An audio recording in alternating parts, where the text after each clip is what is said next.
Hello, everybody. There we go. Hey. Can you see? Can you hear me? Yeah. It's good. Great. There's no delay as far as I can tell. Okay, yeah. I do not know why it's so different on my phone. If you want to just kind of get the show going, I'm gonna go get a pair of headphones so I don't get the Yeah. No feedback. problem. This is And perfect. okay, Hello, everybody. Welcome to this show. And yes, you are joining in as we are trying to make technology work. And this is the wonderful thing about going live. You know it's live because, well, sometimes there's struggles. And right now, Dillon is, we can see the nice roof of his cabin that he's at. And he's going to go get some headphones and he'll be right back. Yo, Banger, I love Dillon. All right, I'm going to have to pull this back up when Dillon's here so he can see all that. But hello. Oh, hey, we got Yvette here. Hello. We've got Bob. Stinky, gonna bring your comment up when Dillon gets back. Hello to Turtle Tom, Mr. Cross, Annabelle, and Mikey Ben, Eliza, and maybe Mikey Ben. Don't know if he's gone back to the hockey though. All right, we just lost Dillon. Oh no! Hello, Joanne. All right. Can we? Can you hear us? Yes. Oh yeah, I can hear you. Oh, perfect. If I disappear, it's just because I'm going to my Bluetooth settings to get my my headphones plugged in, so I can still hear you. Oh, okay. Well, you got to see this. I had to save this one because you got fans out there. Oh, great. Awesome. It's good to see everybody. I'm disappearing for just a second, but I'm still in the show. I'll be right back. All right. He'll be back. Reptiles and Research. Is this a channel swap? I'm not sure about that terminology, but we are streaming to both channels. So I've got this show on. This is a Misty Forest Dragon show where we're talking about YouTube and starting a reptile YouTube channel. And Dillon is coming on to kick off our second week. And of course, the wonderful thing about these streaming software is you can stream to multiple channels. And so Dillon is streaming to his channel and I'm streaming to mine. And because this is a community and we all are together in this. Deacon NG says, I love you.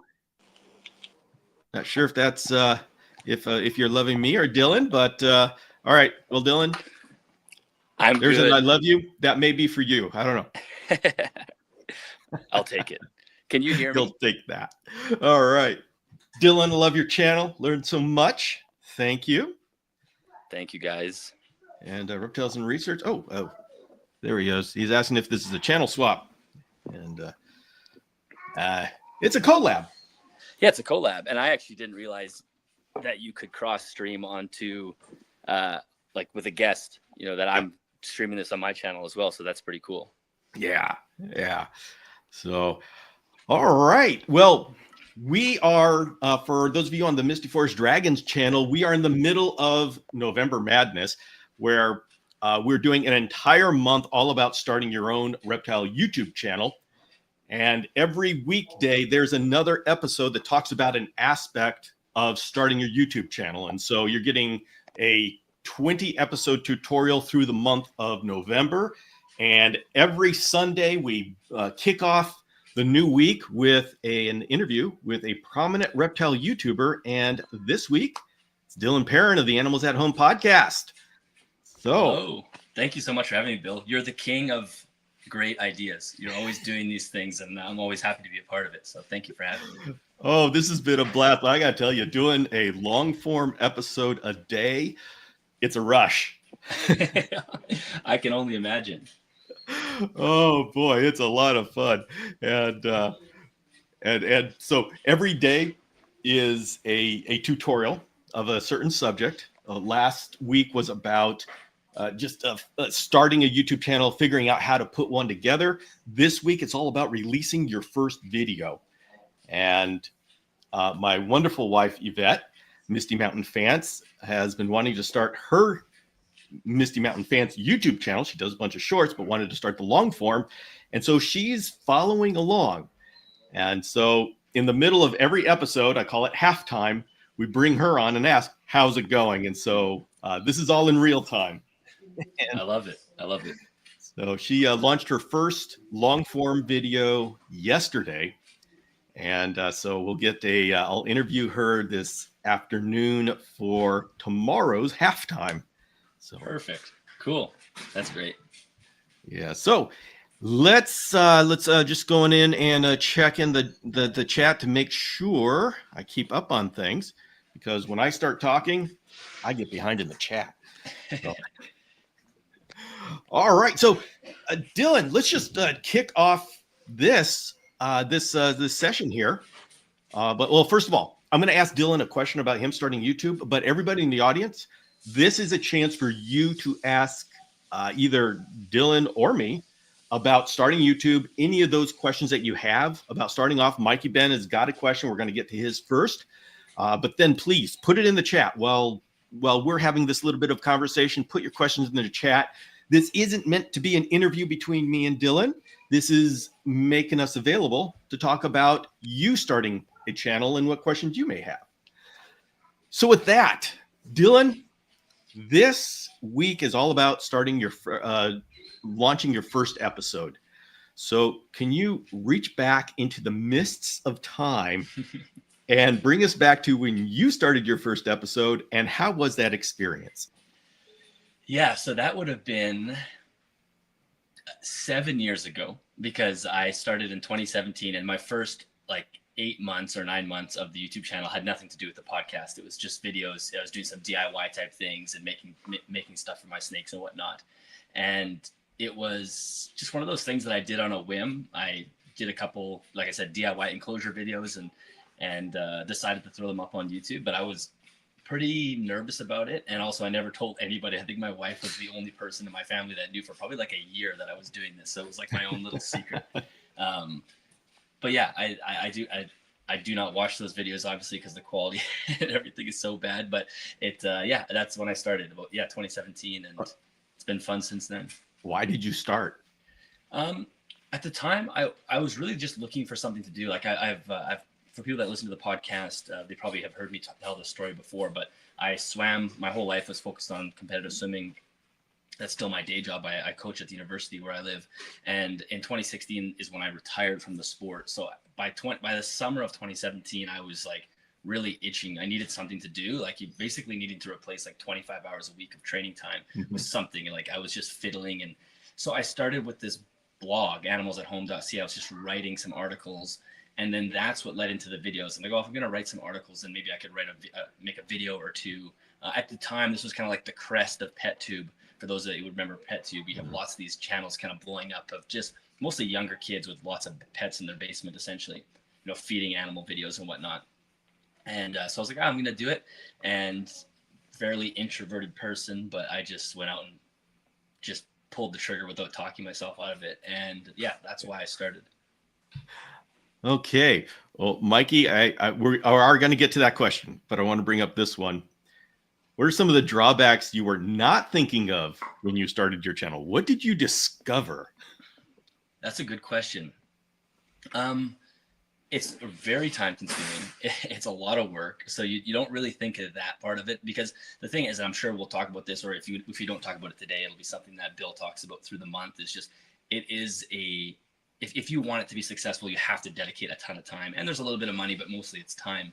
And I think when I started, because of the way my mind works, I definitely want to see things through, but I didn't really think about what that meant to see things through. And now I'm like, okay, I'm spending a lot of time every week, 7 years later, still working on this project. So that would be one thing. I think there's also, if you get negative feedback and whatnot, that's something that you don't really think about. And thankfully, I don't get a ton of negative feedback. People are pretty happy with the content that I produce, but sometimes you do. And I remember that would be a big learning curve at first, not taking that personally and not even getting into those battles, that sort of stuff. So I would say those are some big ones. You know what? I actually start getting addicted to the negative feedback. It's like, if I don't get it within a certain amount of time, I'm thinking, have I slowed down or something? Am I no longer relevant? Where are the haters? Yeah. There is an element of that, right? If you're doing content that's a little too safe, you're probably missing about a ton of audience members. Yeah. it's like I've lost my edge. I'm not pushing things forward. You don't get that if you're not pushing things forward. Totally. So, all right, we're going to pick up Mikey's question here.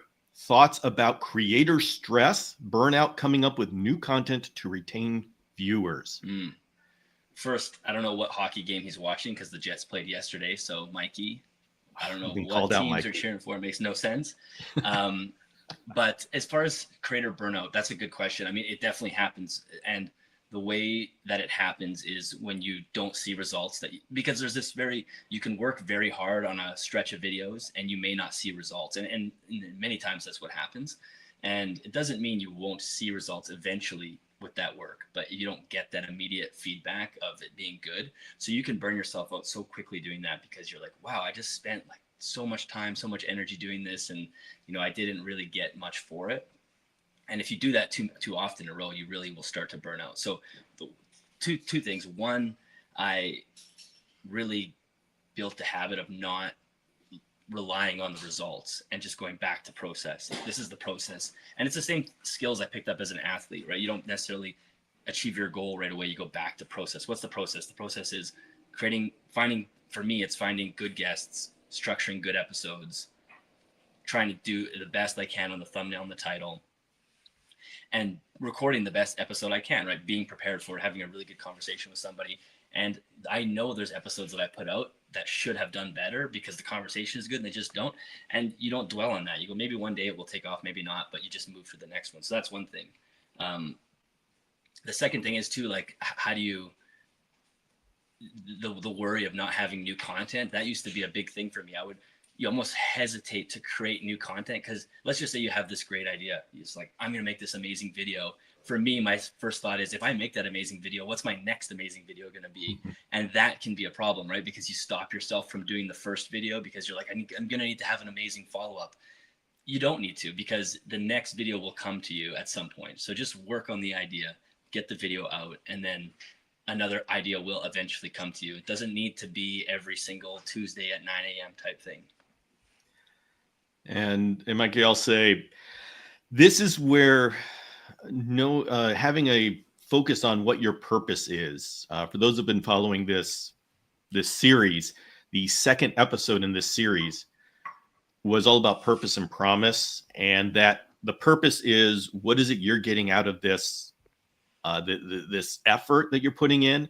The promise is what your viewer is getting out of it. And when you have those things locked in and you understand and they work together, then you're able to focus on that purpose. What is it you really want out of this? And this is not like a philosophical feel-good, print out the meme and put it on the wall of your office thing.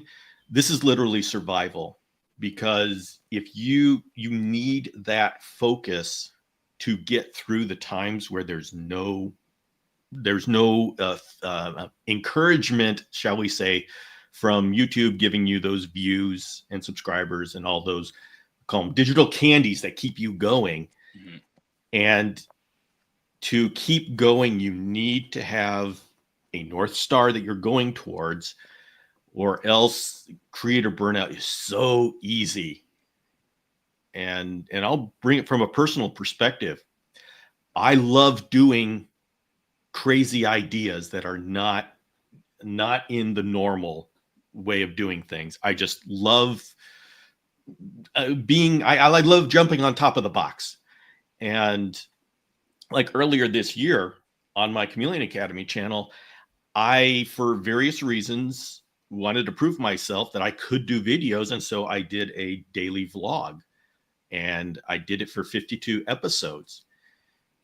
It was a rush. It was incredible. I lived on adrenaline and I had a blast doing it, but I did not get anything back that I really needed from doing that.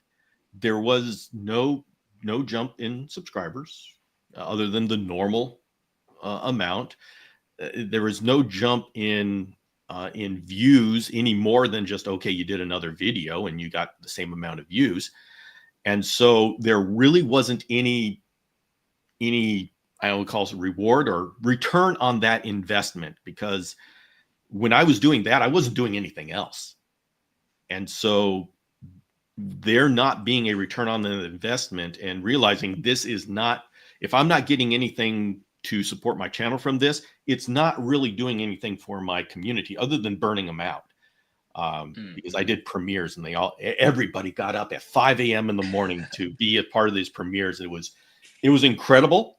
And I can talk about the benefits of the unexpected benefits that came out of that, which totally changed my direction. So that there's a story in there, but that's not answering this question. So you need to, my decision to stop it at 52 was, okay, I've proved my point to myself, but I'm stopping this now because it's not serving the channel or my purpose.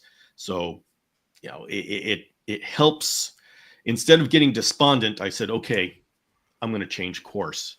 Yeah. Well, I think what you just said is so important because it paid off in a way that you didn't imagine, right? Like it paid off in a different way. And you kind of alluded to, learning other stuff about now that you can implement. So that's why you go back to the process, because the process, you don't get distracted by not getting the result that you think you should get. Now you've opened your mind up to a different result that's actually valuable as well. It's just not what you thought was going to happen. It's something that totally surprised. So exactly. It was.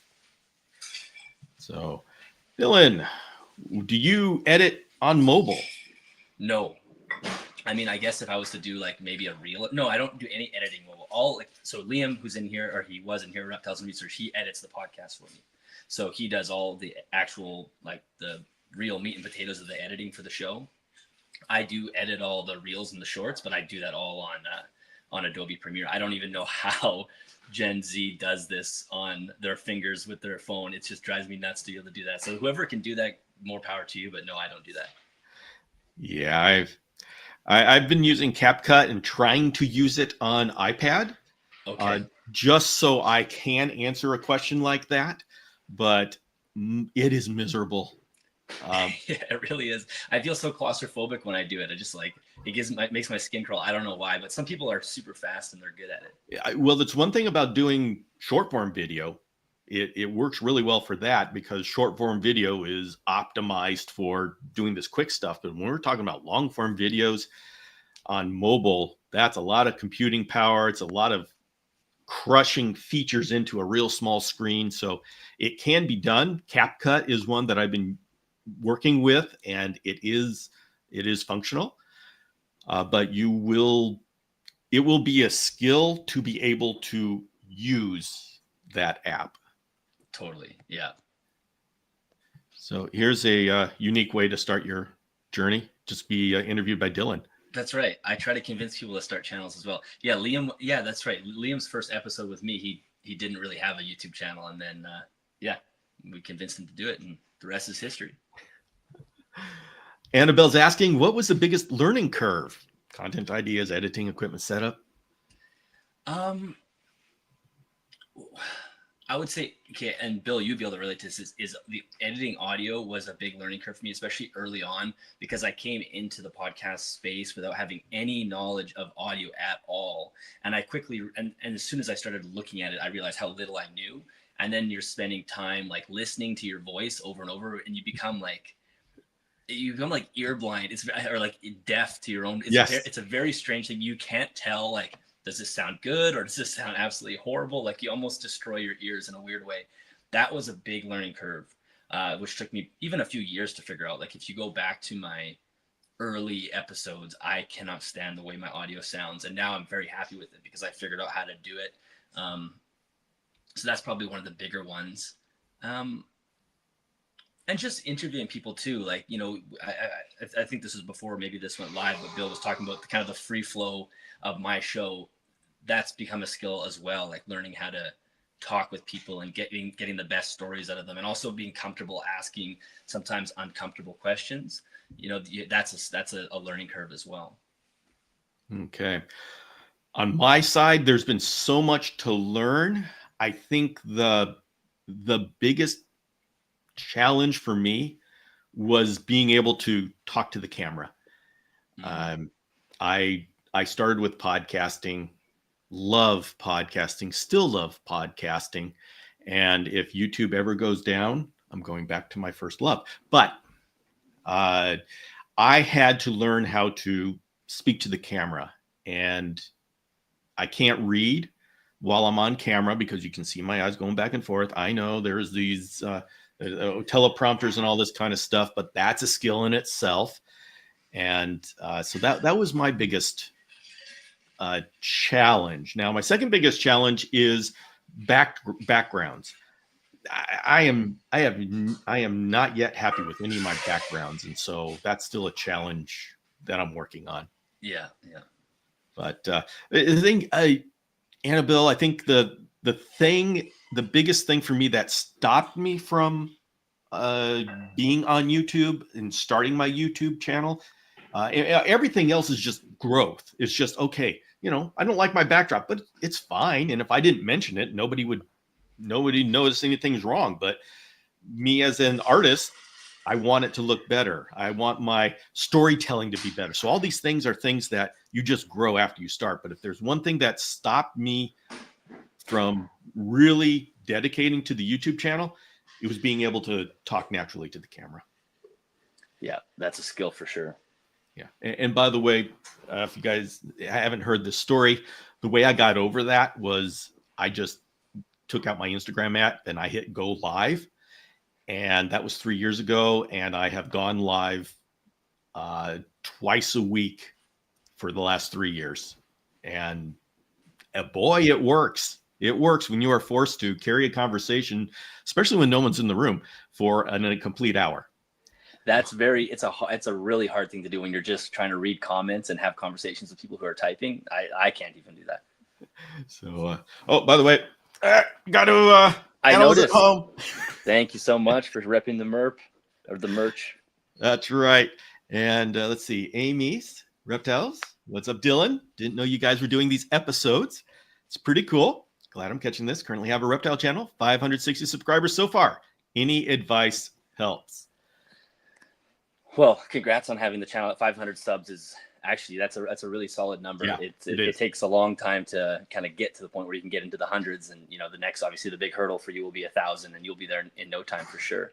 The best piece of advice is literally just keep making videos, because and I know that's kind of like doesn't sound like great advice, but you need to make enough videos to figure out what type of videos you want to make. And if you're trying to make videos that you don't enjoy, you can't do it. And so even if you found a video that seemed like it was successful, if you don't enjoy it, there's just no sustainability. So the best thing is just to find like the recipe, the type of video that you can just enjoy doing, and then you will be set and you'll find your audience. And that's what I think is the number one thing with a newer channel. I'll say the advice about just keep going, just keep making videos. That is the most common advice, to the point where everybody's tired of hearing it and everybody's tired of saying it, but it is the most true advice. And I think of it as, when you're starting, I'd say 90% of your effort goes into, how do I do this? And 10% of that effort goes into, what am I doing and what message am I coming across? And as you keep making those videos every single week, the amount of effort that goes into, how do I do this, shrinks. And that opens up the space for, where am I going? What am I doing? How am I serving my community?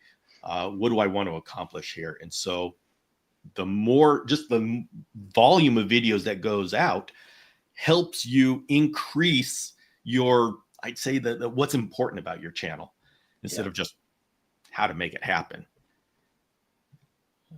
Let's see. Yvette is asking, did you find interviewing guests easier than tutorials? Yes, because I enjoyed it a little bit more. I love working with my hands. I love building things, but I don't actually enjoy filming myself do it very much, because I like to be engrossed in the project, and doing a filming tutorial with that can be kind of, it's a little bit cumbersome, because you're not really building, you're building for the camera. And it's a different thing, where you take someone like Tanner from Serper Design, he's amazing at that. And it's just second nature to him. So I much preferred interviewing people. Plus it solved my problem of having to, you can only build so many things when you live in an apartment. I would run out of DIY tutorials. So it solved the problem of having continuous content. I could constantly have something interesting, and yeah, I've learned so much from my guests that it's great. Yeah, I find interviewing guests easier. Um, I do a combination of everything, but yeah, interviewing guests is easier. I can put together question lists pretty easy, to the point where I'm comfortable just showing up and starting asking questions. I know my guests aren't, Mm-hmm. but yeah, it's easier for me. But I do both. I love both. On average, will people that watch your shorts also watch long form videos you upload? That's a really Which is good a question. very interesting question because your shorts are snippets from your long form. Yeah, so I'm still trying to figure out how to transfer. I think in theory the answer is yes, but it has to be, and I've learned how to do, and Liam and I have worked with another member of the reptile community as well, like learning how to create good shorts. And I think as long, so I'll say the mistake that I used to make with shorts is I would use the short as a preview for the podcast, but then basically leave it as like a cliffhanger. And so Mhm. you'd watch the short, and at the end, the theory was, oh, you've just watched the short, you're left on a cliffhanger. Now I got to go watch the full podcast to get the answer to that cliffhanger. And really, that's really frustrating to people, because if they're flipping through their shorts, they're not going to jump over to a 90-minute. So what you want is give them a clip that's highly interesting, gives them a really useful piece of information or a piece of story, and then that sticks in their brain. And then maybe they, hey, I think I would love to listen to that later today when I'm driving to work or something like that. So I think yes, the answer is yes. I'm still learning how to make that transition happen consistently. Yeah, on my side, I have not found a way to use shorts as a way to bring people to the long form. And at this point, I've essentially stopped trying to do that. And I just consider my shorts audience a completely different audience than my long form audience. And just like on Instagram, my stories audience is different than my reels audience. And I hate putting links in my stories. I mean, I do it for this series, but Mm-hmm. generally speaking, people don't. I mean, I look at the stats. People don't like to jump out of what they decided they wanted to enjoy. They don't want to go Exactly. into something else. So, Yeah, that's totally true. It's like my toddler, you can't shift gears. yes. If we're doing this is what we're doing. So, let's see. Liam, Liam is liking safe content. Says Dillon, don't rock the boat. Yeah, Liam's used to rocking the boat. Yes. Yes. Those of you who know Liam know why this is a joke.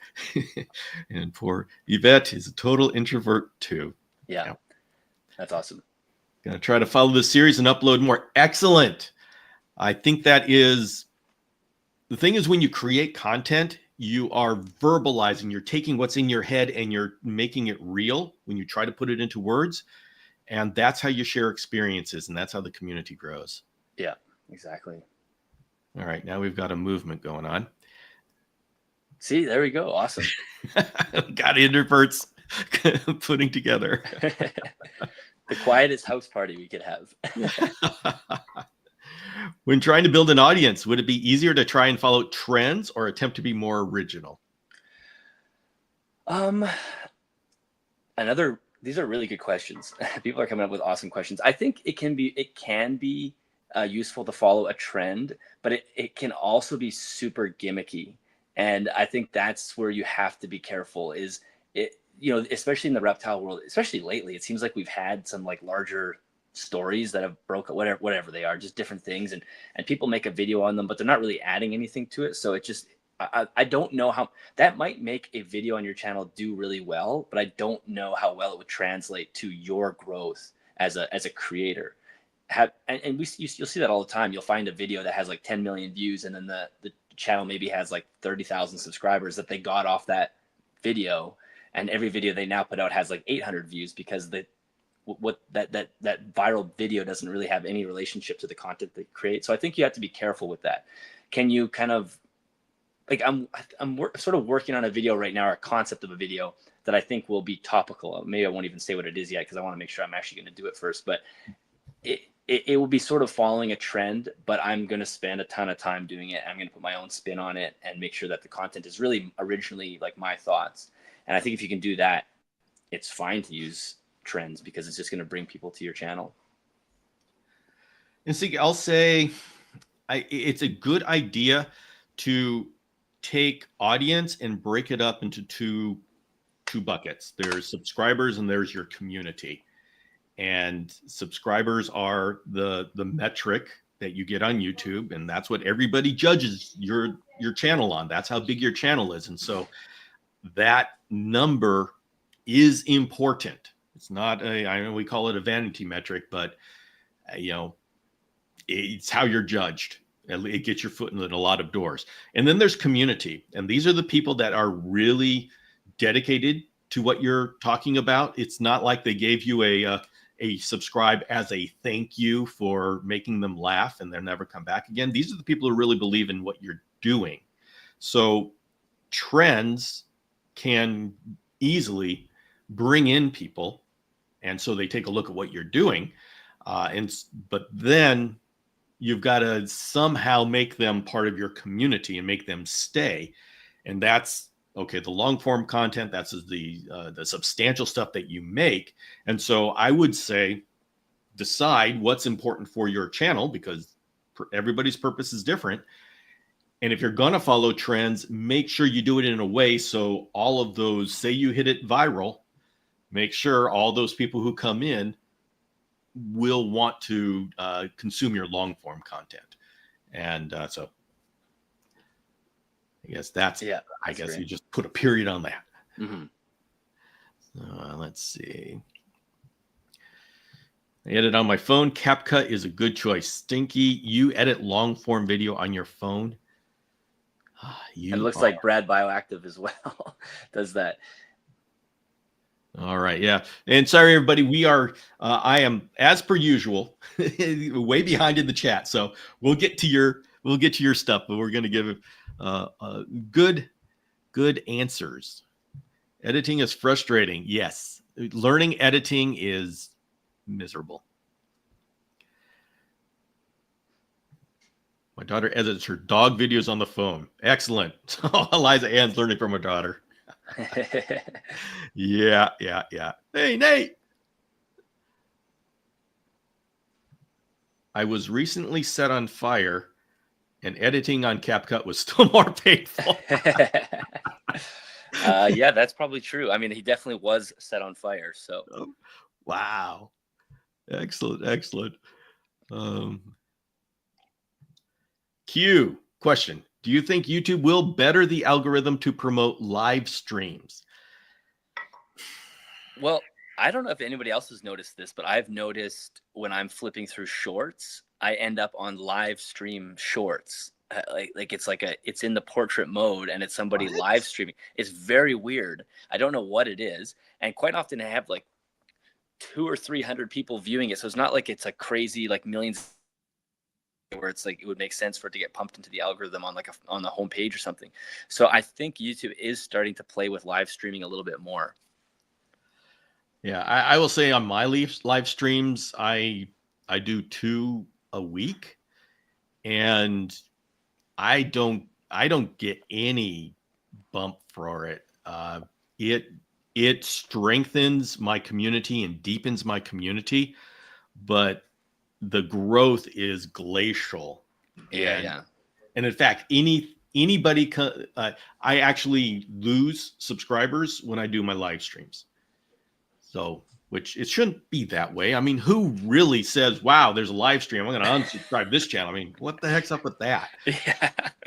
Yeah, that's crazy. But yeah, every live stream, I don't get a whole lot. I rarely, if ever, get growth from live stream. I will get 0 subscribers or -1. And interesting. And I don't understand that, but this is another example of where I know what my purpose is. My purpose is to deepen the community, and the live streams are the cornerstone of my community. So go ahead, leave. I don't go. I'm continuing this because it is so, the community of the Chameleon Academy is so important. That is the prime, that is the most valuable part of the Chameleon Academy. So, so it doesn't bother me that someone in the YouTube universe decides, hey, I don't like live streams. Fine. Yeah.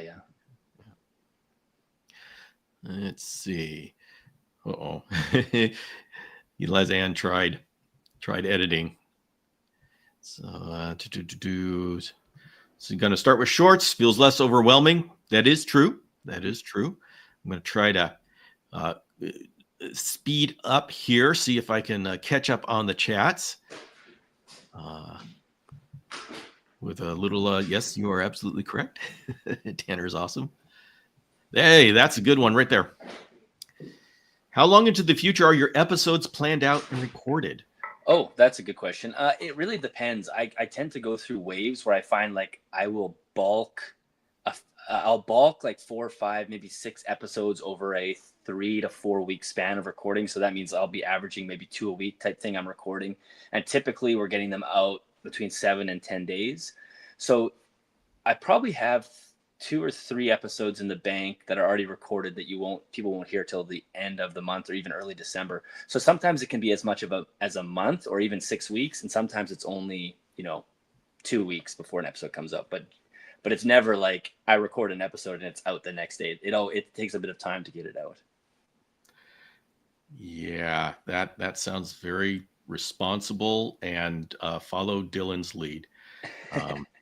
I have a chaotic schedule, and that is directly my fault for having so many different outreaches, and I have in so many different ways. And so that's something I need to fix in 2025, is not having so many outreaches and having focus. But ideally, I have at least 2 weeks of episodes ready to go. Sometimes I'm finishing it up the day before I want to release. Mm-hmm. Yeah, I am a huge advocate for batching. Yes. And it's my life. It's like, do as I say, not as I do. So I got to work on myself. So there we go. Someone likes, Liza Ann likes your shorts. See, there we go. They work sometimes. So Dan, listen to the podcast unless Dillon promises pictures. Rarely watch. Yeah, and I've found people listen to YouTube, and so yes. I'm actually going to be creating some of my podcasts and put them on YouTube, and just say at the beginning, hey, everybody, no pictures, just go along your life, live your life, and listen. Yeah. Yeah. All right. Brad's asking, what's up, Dillon and Bill? I'll let you answer that while We're doing well, Brad. Good to see you. Good to hear from you. There we go. Is it better to make videos on specific animals, ideas, or just about reptiles in general? Ooh, yeah. I think it just really depends. It depends. I think it's better to make videos on things that you are at least somewhat knowledgeable in, or at least have some experience in. I think it can be tough to make content on stuff that you don't really know about. I mean, unless you're like me and you get to do a podcast where I don't know anything, I get to ask people questions. That's anybody's welcome to steal that model, because it makes me not have to know anything. Uh-huh. But so if you have a group of animals that you're working with, and you can kind of niche down and give really good content. If you're just talking about reptiles in general, I mean, it can be tough to find an audience that wants to watch just reptiles in general, unless the video quality is excellent, or maybe the presentation skills are very good, which maybe they are. But if it's so general, then how do you capture people in? Yeah, Deacon, the reptile community is so diverse. We're called a community, but chameleon people and ball python people, there's a little bit of overlap, but not a whole lot. And so when you have a reptile channel, you need to find something that's common between all reptile people, or else you still start losing people when you gain this niche, but you lose this niche. Yeah. Something like Dillon's doing is pretty tough. But the reason why, and I'll go ahead and put my opinion in this, the reason why Dillon is successful is because he has a reptile channel, but he has a focus of improving husbandry. And so that is the common theme, which does spread across all the different communities. Yeah, exactly. Yeah, I should ask you, do you agree with my assessment of your life? No, yeah, I definitely agree. Yeah, that's the common thread that runs through, and it allows me to have the similar conversation about different topics over and over. I love talking about editing on mobile. There's easier ways to torture yourself. Yeah. Oh yeah. It's edited. My longest video on my phone took most of the night. Oh, yeah. God. Not only does it take long to do it, but then to output it, export it. Mm-hmm. So, how far do you think unedited reptile content can go? Like the stuff from 10 years ago.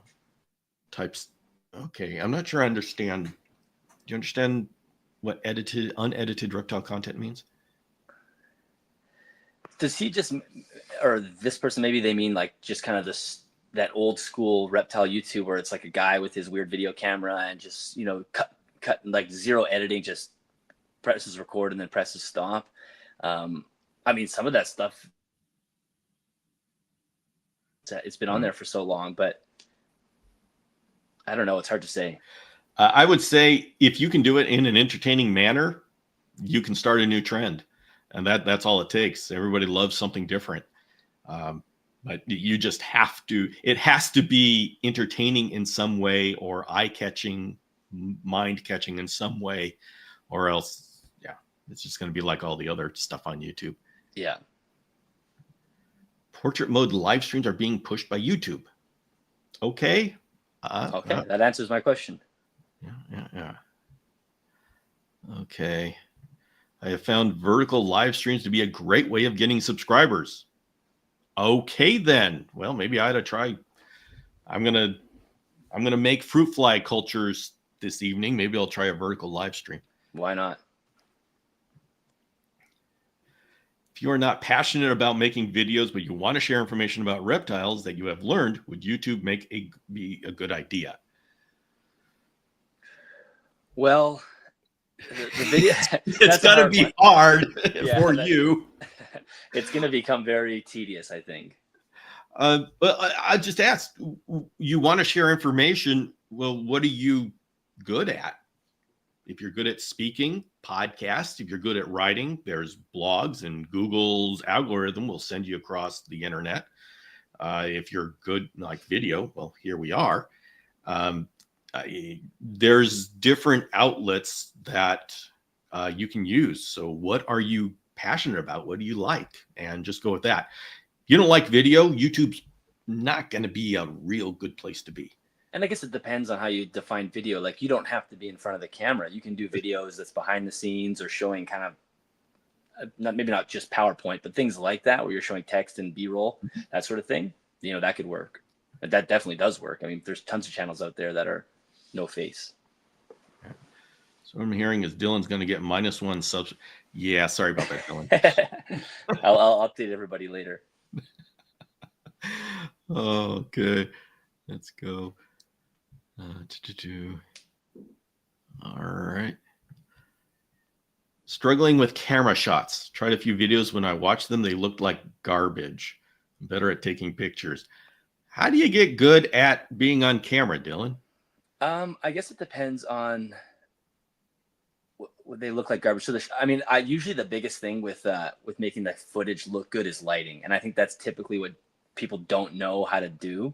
So it's much better to have a lot more light, and it depends on the camera, and you layer on all these things. But even with the smartphone, you can get pretty good quality footage just from the little cameras on those phones. I mean, that's how I started my YouTube channel. But without good lighting, things get grainy really fast. So if you're dealing with grain or something along those lines, then you can buy cheap lights on Amazon Film Lights. They're like $30 or $40, and that's more than enough to just give yourself an adequate light in the shot. So that's typically what I would say. Chameleon Academy was good when it was just audio format. Then when you start it, and I guess my golden years are behind me. But there we go. Oh, no, actually it was. It went on. When the Chameleon Academy was just audio, it was good. And now that you have lives on YouTube, just brought the interaction to another level. All right. So it was an encouragement. Oh, wonderful. Wonderful. Thank you. That was an emotional roller coaster. Oh, I tell you. It's like, oh, man. Glory days, Bill. But no. It's all good. Thank you very much, Ron. I believe that's Ron. Yeah, it's really fun doing lives because, especially across platforms, because I now have 3 names for everybody. Yes, I know. I'm trying to just put it all together. Luckily, a lot of them use the same display picture, so it gets logged. Yes. Okay. All right. Let's go. I am not seeing some of this chat. Okay, it's probably because this is being simulcast on both Animals at Home podcast as well as Mystic Forest Dragons, and so the chat, I haven't actually seen it, but it probably is splitting up the chat. So everybody just be understanding that you have a parallel dimension that we are interacting with. A bifurcated live chat. Yes, so you will see, at least you will see the questions that we bring up. Okay. Oh, there we go. How do you keep your personal information private while at the same time you are filming at home or talking about your life? Well, I'm fairly private. I mean, I don't talk a ton about my personal life. I'll talk a little, like just the vague things, a rough location where I live, my job, small family things, but I don't say a ton. So really to answer that question, you just don't talk a ton about your personal life if you don't want to share it. And I don't know if I can recommend one way or the other. I think it's the internet. It's going to be out there forever. Maybe sharing tons of your personal information is not the best. And then as far as keeping it private while you film, it's very easy for me because I have one camera shot essentially, and it's designed as a set, so I know what I'm filming. But I do remember when I would do like DIY tutorials and whatnot, I would go edit it and be like, oh, there's some weird stuff in the background, or my wife would be like, why did you put all those dirty dishes in the background? Because you don't even pay attention to when you're filming it, and then when you're editing it, you're like, oh my god. So just being very conscientious of what you have in your frame is really important as well. All right, and it's a great question that I don't have a good answer with. I started a long time ago and never really, I don't put my personal information out there, but it's not hard to find me. I've got a business, I send things out, and I've got a business address, but there's just so much of me out there, and of me personally. If you're part of the chameleon community, I have been online since the early 2000s. You can put together, pretty much follow my life for 2.5 decades. And, I'm not going to say that's the safest thing, and I'm not going to recommend anybody do that. I got started before internet privacy was really a thing. Mm-hmm. But the question is, how am I going to do this outreach without people knowing my name? Some people are doing that. And we've got people who use a different name for their YouTube channel. You never know their real name. We got some people that do faceless YouTube, so you don't know what they look like. And so that's what you can do. It's always an option, and you can do those things very well. So I don't have an answer for this, and I wish I did. And I've had people that threaten they are going to find me. And okay, so it's some stupid Roblox kid that wants to just be a big man on YouTube. But there will be people out there that get angry with you and want to track you down. So yeah, it's a risk. And it's a challenge.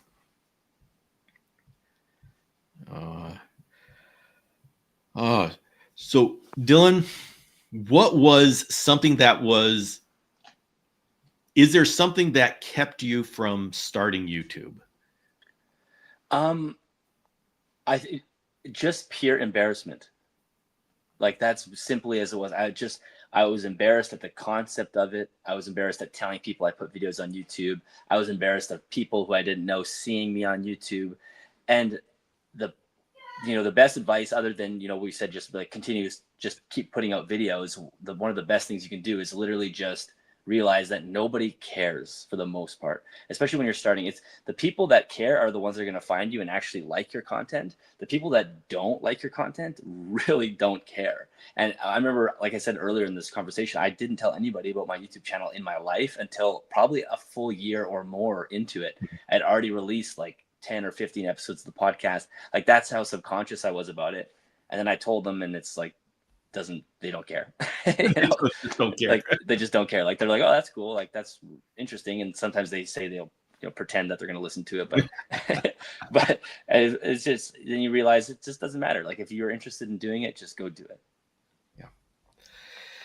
Yeah. And I'll say the thing, I don't even have to list the things that kept me from doing certain aspects, but what I'll say is the way I got over it. Every single thing, that embarrassment, can't talk in front of the camera, other physical aspects that people keep bringing up in the chat, in the comments. And it's like, you just take every single thing that is keeping you from doing it and you attack it head on. And it's just like, I couldn't speak to the camera. And so I hit live with no preparation, totally scared, but facing that fear. And it was rough. It was tough doing that and committing to myself that I was going to do in a complete hour of live, because I know I could like fake it for 10 minutes, but an hour? No. And so I did that. And now doing live sessions is so second nature to me. It's easy. And, I'll roll out of bed. I got a live session. And within 5 minutes, hey, everybody, let's do this. And I don't mean to say that as in, wow, this is so easy, I'm so great. It's because it took me 3 years of forcing myself to do this. And it was grueling at the beginning. So I just want to say, if there's something that's keeping you from starting this YouTube channel, attack it head on. Yeah. And post your attempts at doing it, knowing that, it's like starting your channel is like a blank page, and it's always hardest putting down the first word. Once you get the first video out, and then okay, I just changed these little things, and you just make it better. You've got 52 weeks in a year. You've got time to become better. So I say just attack the things that are keeping you from putting up your first YouTube video. Yeah, exactly. And so let's see. Totally agree. Being confident in videos is what I'm trying to work on. Yeah, that just takes practice. Yeah. And so what kind of things are you, taking away the direction of your video channel? What kind of things are you working on personally that you want to get better at? I want to get better at extracting better stories from the guests, and something that happens when I've recorded like 220, 230 podcast episodes at this point, and suddenly I found myself getting into a pattern where it becomes like second nature, which is good, but then that also creates a groove where you're almost doing, like, one of the things I'm challenging myself with right now, people will kind of maybe slowly see this over the next couple of episodes, is trying to avoid starting the episode with, hey, how did you get started in reptiles? It's like, that's exactly what I was going to say. I stole your thing. It's like, I've asked that question 200 times and almost everybody gives the same answer. It's like, I don't need to keep asking, but it's such an easy question. It's kind of a crutch in a way. It eases you into the conversation. So I'm like trying to, and I find myself, when I listen to the Reptile podcast, I don't normally not interested in that question either, because we kind of all know what it's going to be. So how do you start an episode, introduce the guest to people, but in a way that's like, boom, let's get into a story. So that's what I'm really working on now, is like getting that story out of the person and not relying on the basic questions, and trying to expand outside of just like, how do you care for that animal? What lights do you have? Yeah, I go straight into the main topic. No, none of this leading up. I go straight into I ask a question straight into the main topic and just go from there.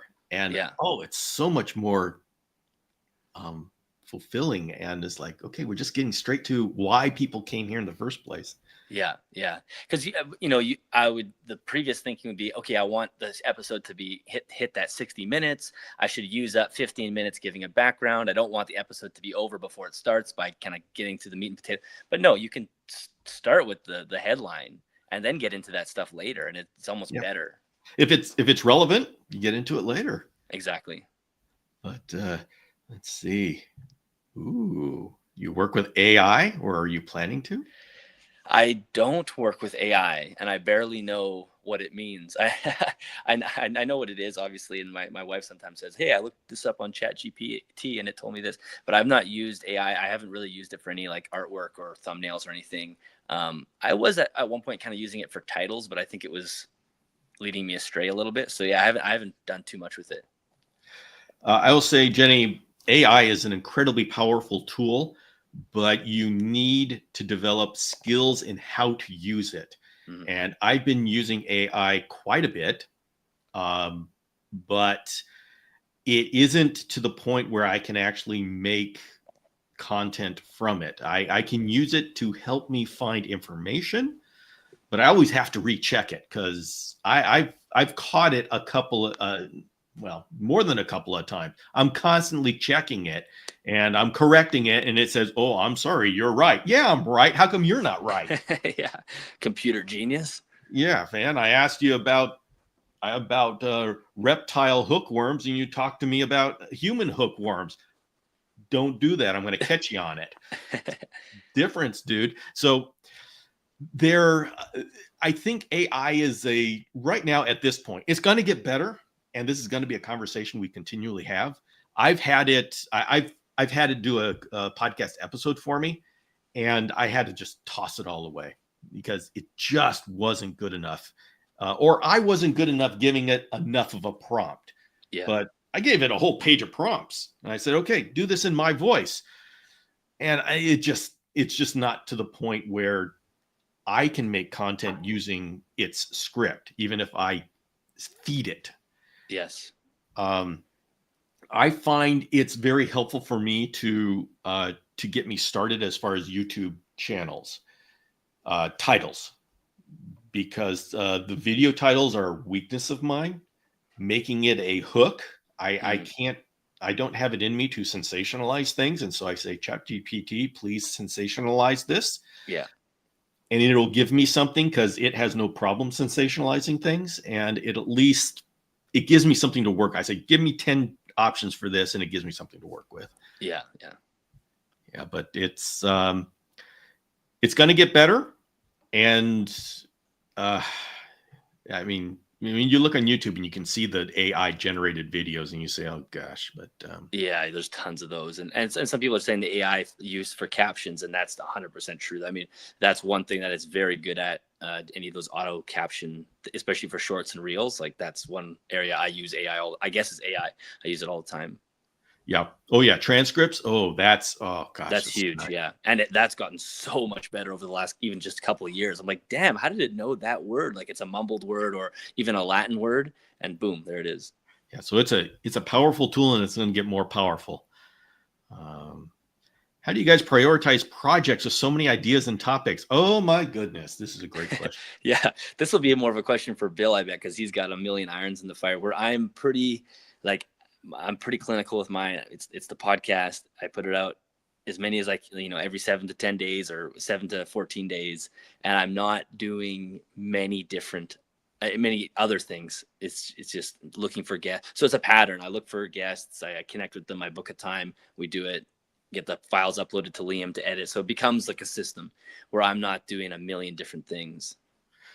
Yeah, this is a great question for me because I got too many things that I am doing. I do reptile entrepreneur. I love entrepreneurial stuff. I love chameleon stuff. I love um, general reptile stuff. And I really want to work on niche content creator, which is just about content creation and building community. So between that and also I'm so involved in the chameleon community, not just reporting what's going on and having a community channel, but where we're going as a community. How do we solve the problems of burnout in breeders? And so I have a purpose for pushing forward. And so when it comes down to how to prioritize projects, it's very difficult. And I realize that number one, my mental health is a thing, and doing too much spread out means you're not effective on anything. And so the way I prioritize projects is I sit down, I have a purpose for every outreach that I have and every, and I say, what is important? What will get me there? I have a lot of great ideas. And this series is one of those great ideas. But I do have to say, okay, is this getting you in a certain direction? Is it going to make forward progress, or are you doing it just because it's cool and it hasn't been done before? And so you got to do it because it's fun. And that's what helps me. Now, I will say too, I have an episode coming out, not next one, but the one after, that is actually all about prioritizing projects inside herpetoculture space, but it transfers to everything. So to shamelessly plug an episode, that will be helpful for people. All right. So it's always there are some people who have the problem of what do I do next? And there are some people that have the problem of, okay, how do I fit this into a one lifetime? Yeah. And stepping out of yourself and saying, instead of what do I feel, and saying, okay, where do I want to go with this? Then you can start putting things in order as to how to get somewhere. Yeah. All right. Words of wisdom. Refuse to use AI. Seen the Matrix. I know how this ends. Good call. Skynet. All right. Yeah. And then we can start closing it down. Everybody, we're gonna it's coming to the end of the hour, so put any last questions in the comments. But we'll have Amy's Reptile Adventures. I'm just going to ask that: how do you get over feeling comfortable putting yourself in front of the camera? Even have one of those fancy tripod ring lights so I can do so. Haven't used it yet.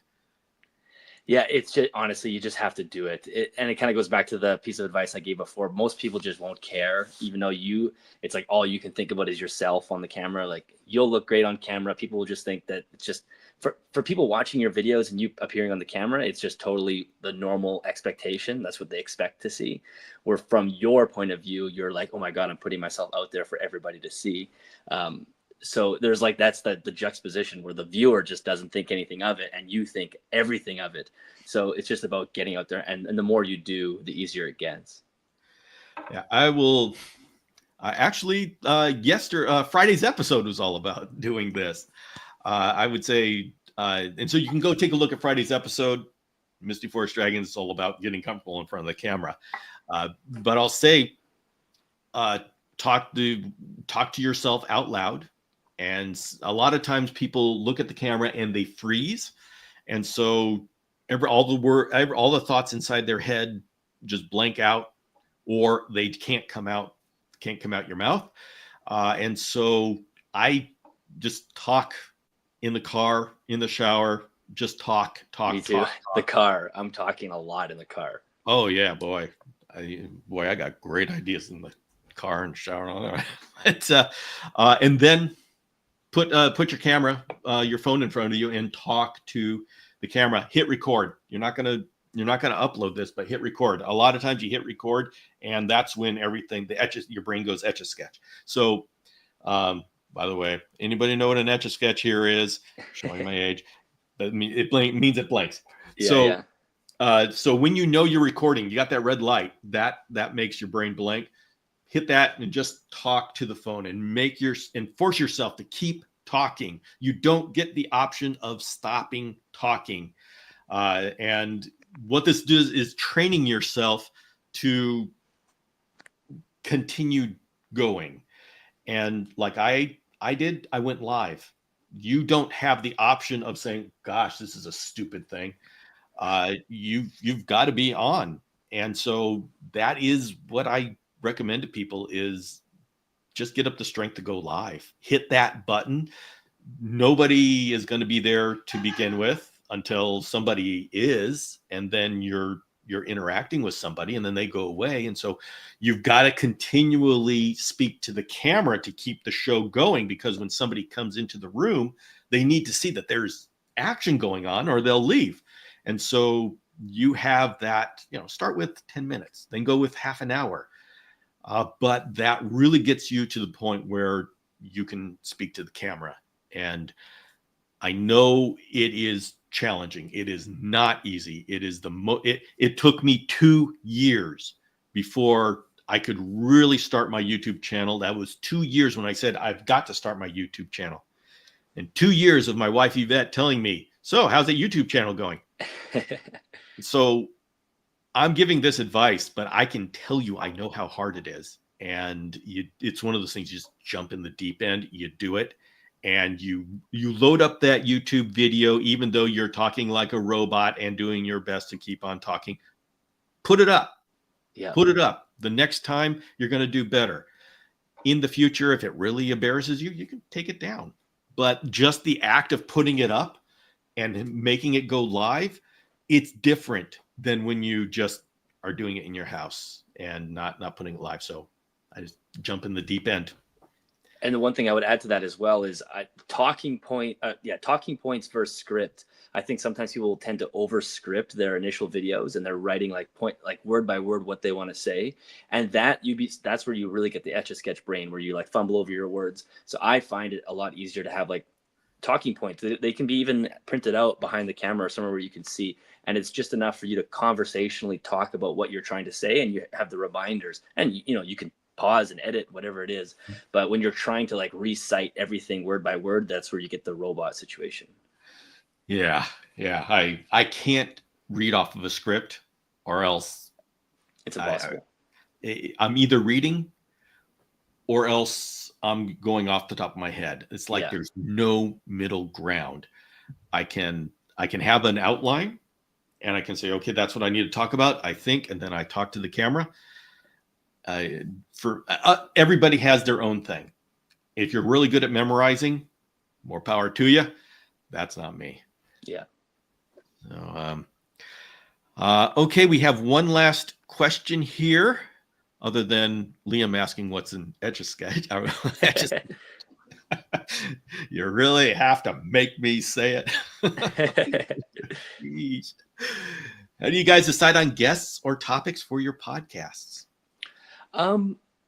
That used to be something I would worry about. How am I going to have all these guests? I'm going to run out of people, but they sort of just come to me naturally. Either people will reach out and recommend things, or I'll find people on Instagram. Or my own audience will recommend people. So it's sort of all three. I get recommendations, I find people, or the guest comes to me. And so it's actually a lot easier than you'd think. Yeah. And I'm going to include this with Twig and Snip is asking, how do you deal with creator burnout? The answer to these questions is both the same with me. For me, I live it. And when you, like for my chameleon content or my content creation, I live it. And so I am not trying to say, okay, what can I do next? I just say, what am I doing in my life? And this is what I'm doing next. With my chameleon keeping, I am trying different hydration methods. I'm pushing things forward. I want to figure out, how do we solve these problems? And so my podcast ends up being more of a manifesto and where I want to go. And if you're really living it, you just report on what's going through your mind at the time, and you find guests that you ask questions to. I am growing in my chameleon husbandry, and I love my show because it allows me to talk to whomever I want to and pick their brain for an hour. And so with my show, you get that energy of somebody who's dynamically growing and moving forward. And that's why I've been able to have a show on chameleons. Next year's going to be my 10th anniversary. That's and amazing. I'm still trying to adapt small batch breeding to the chameleon experience. And I mean, so I've got this rich subject group going forward. And by the way, everybody, small batch breeding, that's how I learned about Dillon, is the interview with TC Houston about small batch breeding. That's right. Yeah. So it all connects in the end. Yes. All right, everybody. We're going to close up here. I want to say, first of all, this has been a simulcast on 2 channels. Dillon has the Animals at Home podcast, which is an excellent show about where we're going, the future of herpetoculture. This is Misty Forest Dragons, which is my channel that I'm trying to probably combine everything that I want to do other than chameleons, which will have Chameleon Academy still going forward. But there's so much that I want to do with reptiles and entrepreneurship. And so this is going to be a channel that does that. And right now we're in the middle of a November theme of start your own reptile YouTube channel. And every weekday, Monday through Friday at 1 p.m., we launch an episode that's a tutorial. I have 20 episodes that are coming out throughout November. Every 1 p.m. Pacific live, it premieres, which means there's a live chat. So if you want to join us for the first showing, there's a live chat with me and the people who love doing it. And so you can come and you can chat with us. But it's a complete chronological series. And next week, tomorrow, the first day, we're going to be talking about the styles of videos on YouTube. Then we're going to be talking about the formats, like we have like interviews and solo and such. And then we're going to be talking about the equipment. It's all about releasing your first video. And like I said, we've got Yvette, my wife, going through it. And every day in the middle of the episode, we catch up with her on how it's going. And she just released her first video yesterday. So we're going to be talking about that tomorrow. So thank you, Leos. By the way, Dillon's Awesome. podcast. All right. Anything, any last words from you, Dillon? First, thank you so much for having me on. This is always fun. Like I said at the beginning, you're the king of great ideas. So you have a million things going on. And every time you come up with an idea, I'm like, damn, that's a good idea. So awesome job doing this. And for anybody that's either just starting their YouTube journey or wants to, again, do it. If you want to reach out to me for advice, I'm happy to answer questions or just give feedback on things. And if you want to send me a video for me to take a look at when I have time, I absolutely will do that. So there's never too many of us out there, and everybody can kind of bring their own value. So I hope that it's encouraged people to give it a try, and I will be a subscriber when you do. Excellent. All right, everybody. We'll see you later. See you later.